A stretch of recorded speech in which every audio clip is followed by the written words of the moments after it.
Hi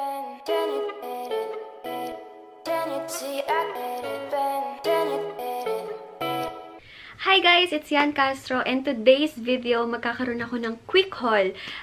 Yung mga napamili ko sa SM nung nagpunta ako ng Green Hills. Ayun, ang tagal na nito. And yung ibang nabili ko sa Green Hills, hindi ko nakita. Pero alam ko, dalawa lang yung hindi ko makita. Pero yung pinaka-favorite ko is nandito. So, start natin sa nabili ko kahapon sa Watsons. Lahat ng nandito, or makeup, or halos ng nabili ko kahapon is from Nichido, guys. Kasi pumunta ako sa counter ng Nichido, and nakita ko yung nagbabantay doon. Ang ganda-ganda ng makeup niya. Ang ganda ng lipstick niya. Yung mascara niya. Ang ganda-ganda. So, napabili ako. Okay. So, yung suot niya ng lipstick, eto guys, oh, parang bago to ng Nichido. Itong Velvet Matte Lip Pencil. Ito siya. And ang shade niya is yung Cashmere. First na nakita ko dun sa ating nagbabantay is yung lipstick niya. Napakaganda. Very nude lang na hindi naman glossy. Matte yung finish niya sa lips niya. And ito siya. Sinabi ko, te, ano bang gamit mo sa lips mo? And ito yung tinuro niya. And ang maganda dun is kita mo na sa likod yung kanyang color. So, guys, i-review ko to very soon. Hintayin nyo lang kung worth it ba siya. And 240 pesos siya sa, ilan ba to?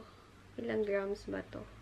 3 grams. So, yun. Tingnan natin kung worth it pa or hindi. So, next, guys, tinanong ko din kung ano yung mascara niya. Kasi first time ko makakita ng mascara na color blue. And guys, ang ganda-ganda. Nagandahan talaga ako sa kulay ng mascara niya. Ang ganda-ganda.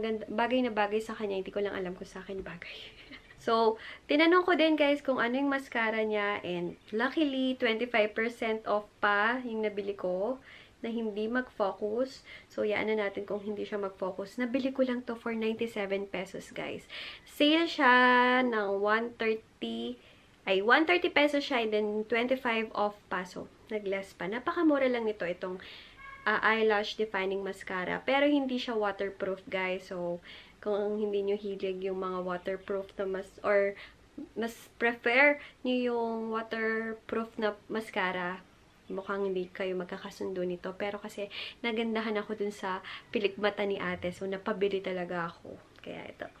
Next, guys, pero na ako before nito. Gusto ko lang magkaroon ulit itong Nichido Matte Lipstick in the shade Love Spell Color. Red lang tong lipstick na to and very matte. Kung naghahanap kayo ng lipstick na matte and then mura, ito.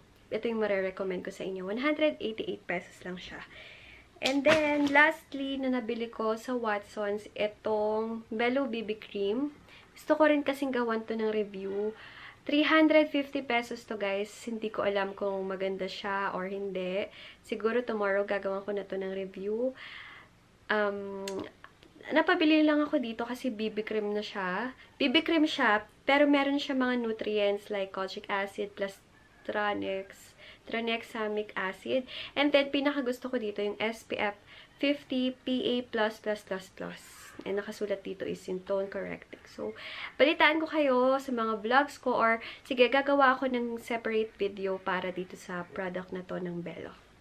Okay, next. Ito din, nabili ko sa Watsons, itong Gluta-C with kojic acid or kojic plus whitening system.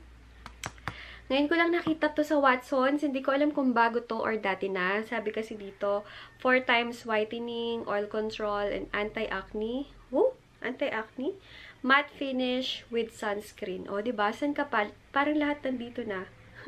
Pero parang maganda siyang ipang final powder. Tingnan natin. Gagawan ko din to ng review kung okay siya, kung hindi nga ako magpipimples or okay siya sa mga sensitive skin like me. And, ayun, kasi ang dami niyang kiniklaim 4 times whitening, oil control, and anti-acne, matte finish with sunscreen. Diba? Bongga. Okay, yun palang mga nabili ko sa Green Hills. Konting-konti lang, guys. Meron din nga akong dalawang top ata na hindi makita. Hindi ko alam kung saan ko nailagay. Ewan ko pa. Pero ito yung una kong nabili sa Green Hills. Itong eyeglasses ko. Napinalitan ko na siya ng may grado na. Ito siya. Nabili ko to for 500 pesos. Ayan siya. Maganda naman siya, guys. Ayan. Maganda, diba? Pinapalitan ko na siya sa Starfighter ng grado ko. And, medyo mahal sa Green Hills compare sa Divisoria. Pero, yung mga tela naman kasi is level up sa Green Hills. Okay, ito lang yung mga nakita kong nabili ko doon. White t-shirt lang, guys. Ito, itong Kirkland pa nga ang tatak ng t-shirt niya. Yung merong uso ngayon, may patches na ganyan. Dalawa lang binili ko na ganito. Pero, ayan. T-shirt. One size lang nga to, guys. Ewan ko, laki-laki nito sa akin for sure. Kasi tingnan nyo naman. Pero okay lang naman kasi uso naman yung mga palus. Ayan, ito yung design na nabili ko. May popcorn, cola, and may donut. Meron din ako nabiling dalawa to eh. Ito. Ayan o. Cute, diba? Itong may ice cream, diamond, and yung girl. Diba? Ang cute. Super cute nito. And siguro susuotin ko nila to para sa Christmas. Okay, guys. Last pala, meron pa ako nabiling notebook. Ito siya. And 49.75 pesos. Tapos, guys, ang gusto ko dito, para siyang cashbook. Cashbook talaga siya ito. Cashbook nakalagay.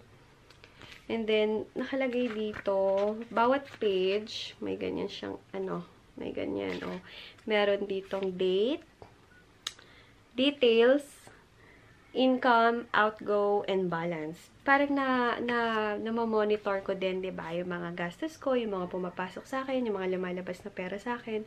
Diba? Cute-cute. Siguro start ko to on January. Next year na lang para, alam niyo na, bagong buhay. That's it, guys. Give me a thumbs up kung nag-enjoy kayo sa video, yung quick video haul ko na to. And sana mag-comment kayo kung ano yung mga nagustuhan nyo din sa mga napamili ko. And gusto nyo gawan ko ng review ASAP. Subscribe sa mga hindi pa nakaka-subscribe sa channel ko na to. And click nyo yung bell button. Bakit ring? And guys, don't forget na i-click nyo yung bell button para ma-notify kayo sa mga videos na may upload ko almost every day. And thank you for watching. Bye!